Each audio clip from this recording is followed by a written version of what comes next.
भितियरवा आना बहुत एक अहम मौका है, क्योंकि ये बा की कर्मभूमि है। चंपारण सत्याग्रह में बा अकेली भितियरवा आके रही थी और यहीं पर उन्होंने अपना काम, जो महिलाएं थी उनके बीच में काम किया था। और जब बापू सत्याग्रह चला रहे थे पूरे चंपारण में, तब बा यहाँ भितियरवा में रहकर अपना काम कर रही थी। और उनके काम से अंग्रेज़ को इतनी परेशानी हुई थी कि अंग्रेज़ मैनेजर इरविन जो था, उसने बा का आश्रम, जो कुटिया बा ने बनाई थी, उसको 2 बार जला के तोड़ा था, ये सोचकर कि बा डर के मारे भाग जाएगी।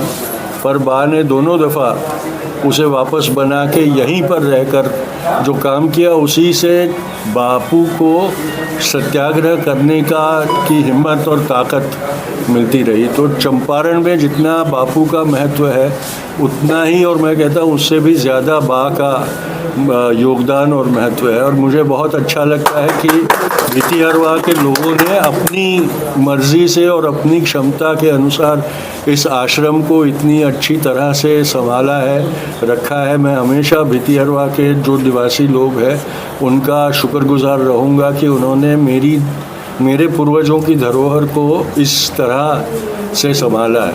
मेरी एक इच्छा थी, जो मैंने मुख्यमंत्री जी को 2019 में मैंने प्रार्थना की थी कि चंपारण जिला जो है उसके साथ सत्याग्रह का नाम जुड़ जाना चाहिए, क्योंकि भारत के इतिहास में सत्याग्रह की जन्मभूमि चंपारण है।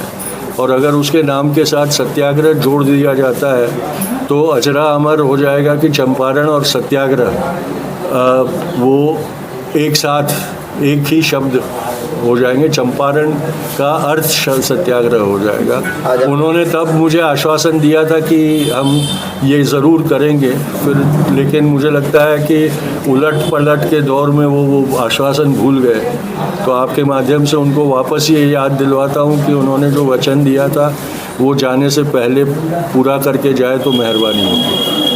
भितियरवा का गांधी आश्रम है, लगातार जब चुनाव होता है नेता अपने यहाँ पे शुरुआत करते हैं, लेकिन क्या लगता है कि जो चंपारण का विकास होना चाहिए, जो बिहार का विकास होना चाहिए, क्या वो पहले से बदला है?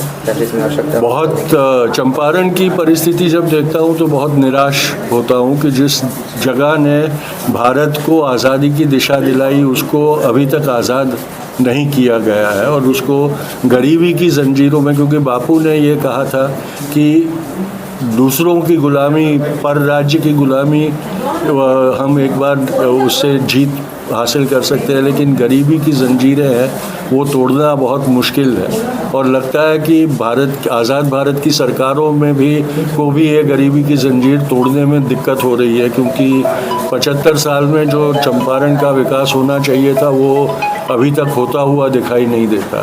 तो ये सारी बातों का अब हमने एक हिसाब लेना होगा। और शायद भारत को जिस सत्याग्रह की अब वापस ज़रूरत महसूस हो रही है, उसको हमने चंपारण से ही शुरू करके पूरे भारत में फैलाने का वक्त आ गया है। चुनाव के दौरान जो भी राजनीतिक पार्टी के नेता हैं वो अपनी यात्रा ज़्यादातर यहाँ से शुरू करते हैं और बापू जी के आदर्श पे चलने की बात करते हैं। बिल्कुल। लेकिन क्या आपको लगता है कि आज के नेता आदर्श पे चलने की बात करते हैं, लेकिन उनके आदर्शों का कहीं पालन होता है? ये चुनावी राजनीति में बापू के आदर्शों का पालन असंभव है, क्योंकि चुनावी राजनीति आज असत्य के रास्ते पर ही सफल होती हुई दिखाई दे रही है। और सत्ता प्राप्ति के लिए जो भी ये करना पड़ता है, समझौते करने पड़ते हैं, वो बापू की आस्था में हो तो नहीं हो सकता है। पर ये हमको अब इसके खिलाफ लड़ना तो ज़रूरी है, लेकिन ये बदलना बहुत मुश्किल है। तो ये सिलसिला चलता रहेगा, क्योंकि नेताओं को भी फ़ोटो अपॉर्चुनिटी की आदत हो गई है और चंपारण से बेहतर फ़ोटो अपॉर्चुनिटी भारत में आज मिलना मुश्किल है। जिन्होंने बापू की हत्या करवाई, वो ताकतें भी आज मजबूर है कि बापू के स्मारकों में आकर मत्था टेकने का फ़ोटो उनको खिंचवाना पड़ता है।